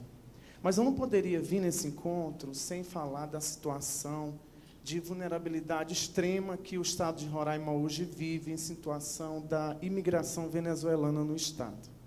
Tá, professor Marcos? Até o mestre Marcos, né? Já são 7 anos caminhando com o senhor aqui, né, com a vigilância, e eu aprendo muito com você. Então, nesse sentido, eu queria que o senhor lançasse alguma luz nessa escuridão toda, porque nós estamos vendo uma situação atípica.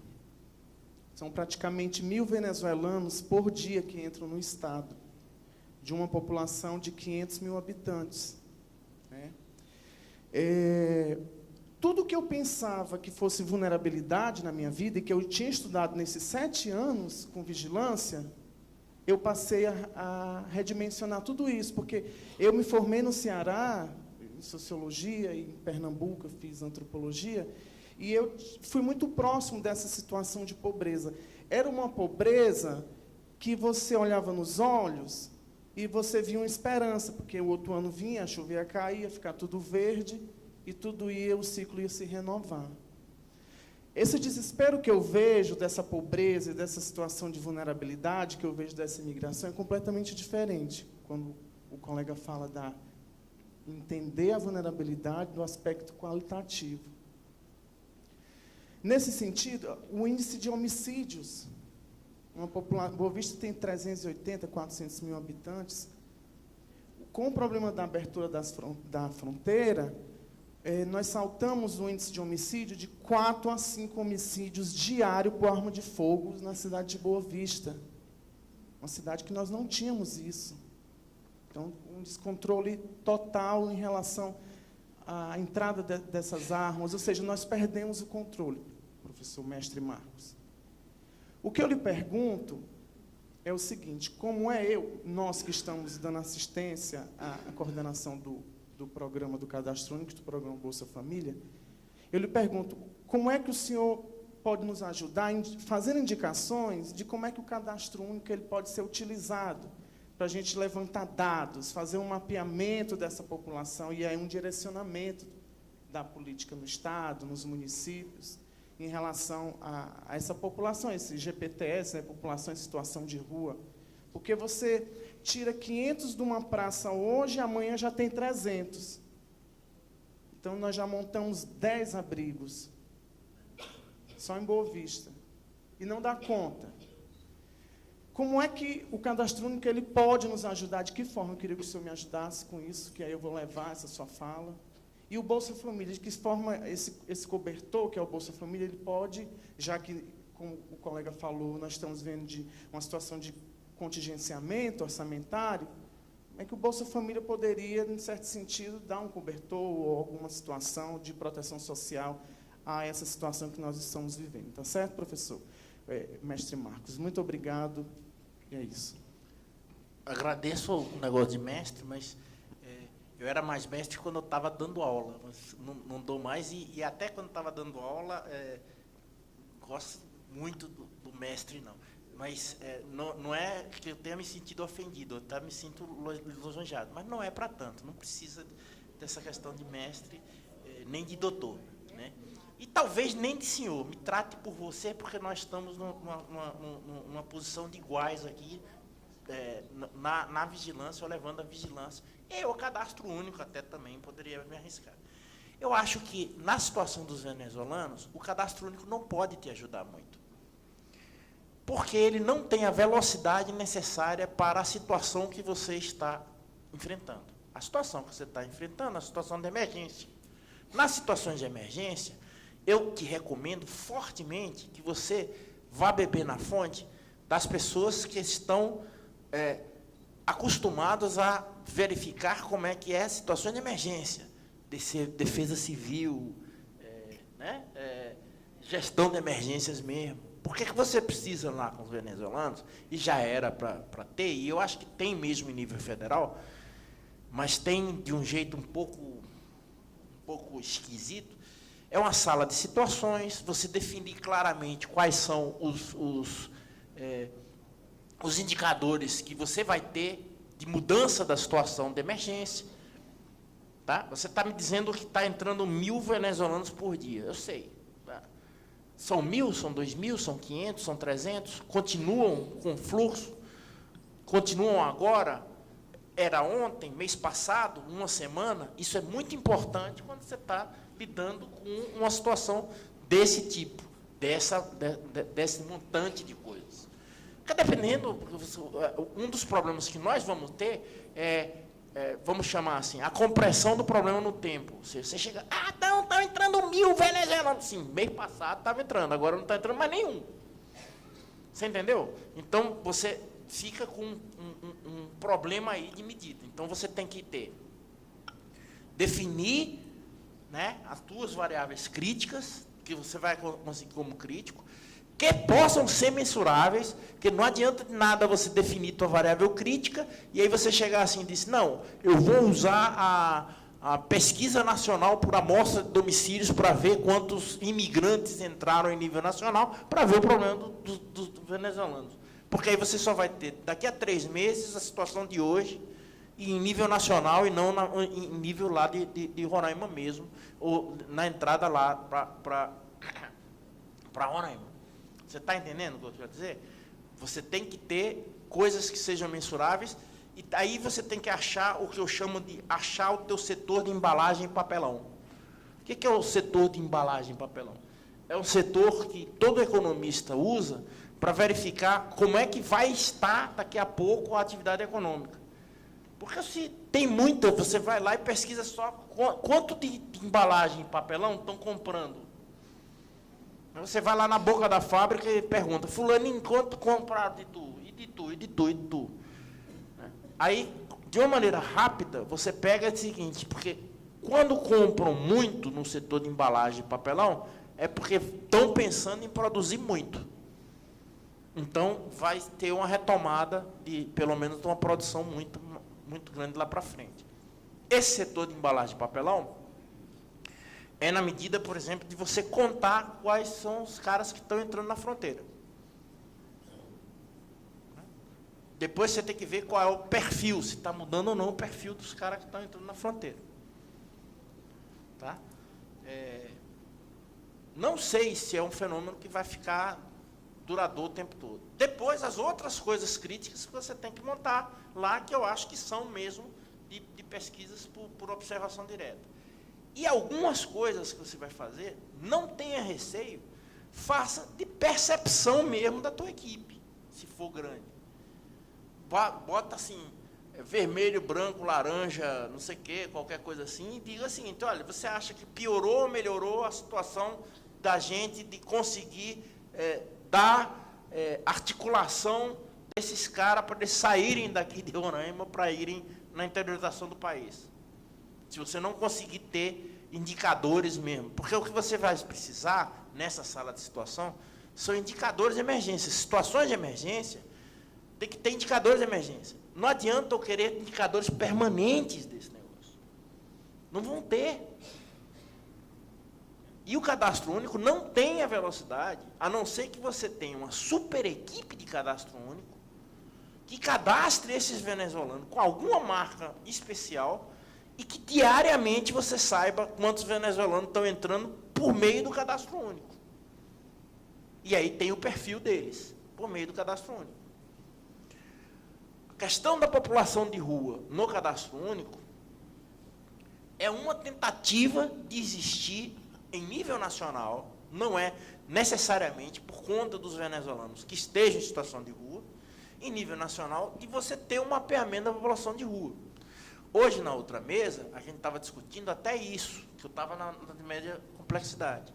Você não tem o número de população de rua no Brasil. Isso não é pegado no censo, porque o censo tem uma base de informação domiciliar. O cara vai nos domicílios. O IBGE não sabe contar a população de rua. Contar, que eu estou dizendo, é porque tem que ter uma abordagem em população de rua. População de rua anda. Você acabou de falar, tinha 500, aí eu fui lá, contei 500, tirei para o abrigo, daqui a pouco tem 1.000. Onde estavam esses 1.000? Pode não ser, inclusive, venezuelano entrando, não. É que ele estava em outro canto e foi para ali. População de rua em grande cidade flutua. Eles têm os lugares dele, mas flutua. É muito difícil. Lá em 1980, em Piscopal, não me lembro, eu trabalhei no Centro Interuniversitário de Estudos da América Latina, África e Ásia. Era o ONG, que eu comecei minha vida profissional nesse. Almeri Bezerra, que era um sujeito que tinha sido da Unicef. Aí a gente se aventurou a fazer o seguinte, vamos contar os meninos de rua, não é em situação de rua. É os meninos que, evidentemente, quebraram os laços familiares e estão efetivamente de rua. Fui ameaçado de morte, eu, Almeri e todo mundo, porque tinha mais ONG que vivia de doação para tirar, lá na década de 80, para tirar os meninos da rua, como menino de rua, como albergue. Porque se o menino, na realidade, tinha ainda vínculo familiar, ele estava em situação de rua, de estar exposto, de estar pedindo na rua, etc., mas tinha casa. Então, não era albergue que era necessário. Mas esses albergues viviam, não sei como. Né?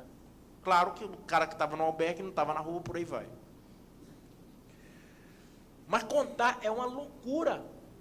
Porque não era simplesmente contar. Você tinha que, na realidade, ver o seguinte, tinha que ter... Já que eu não posso, inclusive, colocar, sei lá, colar, né? Eu vou lá, abordo o Flávio, ele está em situação de rua, eu viro que nem animal, como os caras fazem, né?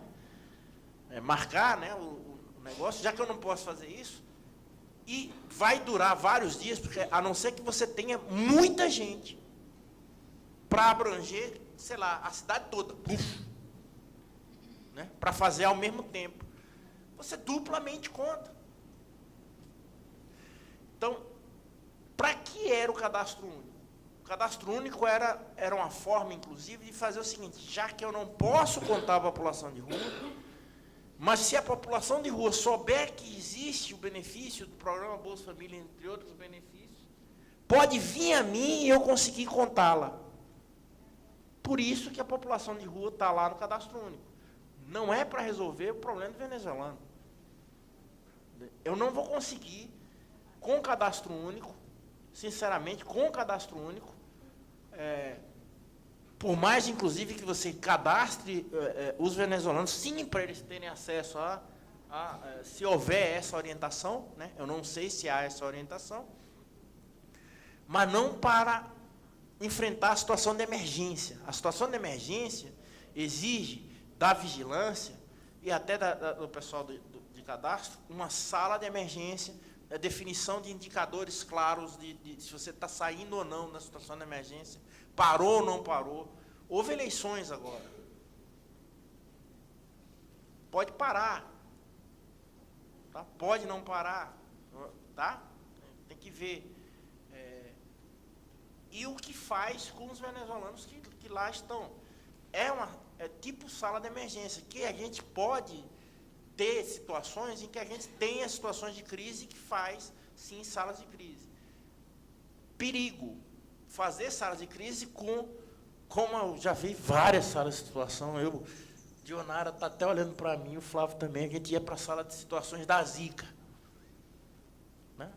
Aí você chegava lá e dizia, sim, qual é a tua fonte de informação? Não, é o Civan, né? O famoso Civan, certo. Tá, em nível nacional, De quando é esse dado? Não, é de 2 anos atrás. Eu disse, de 2 anos atrás eu não posso combater a Zika sem saber onde estão os focos, com informação de 2 anos atrás. Informação que não muda. Tinha uma reunião da sala de situação, aí quando você ia para outra reunião, estavam os indicadores tudo igual. Claro, eram indicadores que anuais e você está enfrentando um problema que tinha que ser hora a hora, né, feito. Então, eu acho isso. A situação dos venezuelanos, você pode ajudar e muito, mas não é pelo cadastro único e não é por indicadores que você considere como permanentes. São a criação de indicadores em conjunto com o pessoal e coordenado nacionalmente.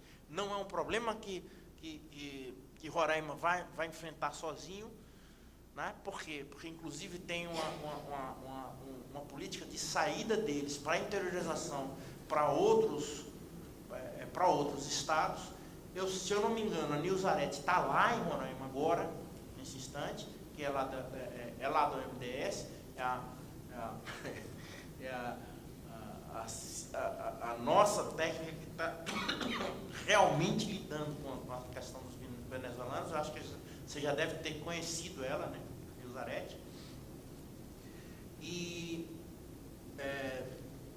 gerar indicadores, inclusive nessa comissão nacional também, ou se organizando e se organizando internamente com outros serviços, não só a vigilância.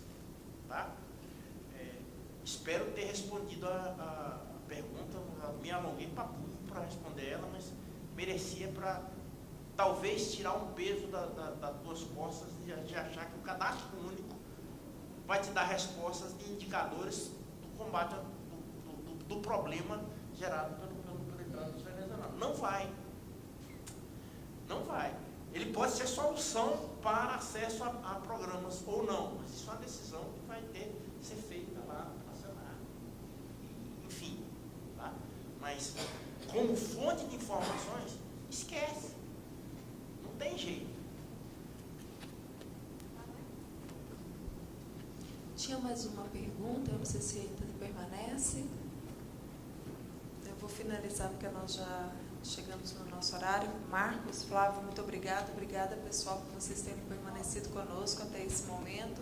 A gente se vê amanhã na roda de conversas. Tenham uma boa noite. Gente, obrigado de coração, porque ficar escutando o chato até as 19h03, vocês,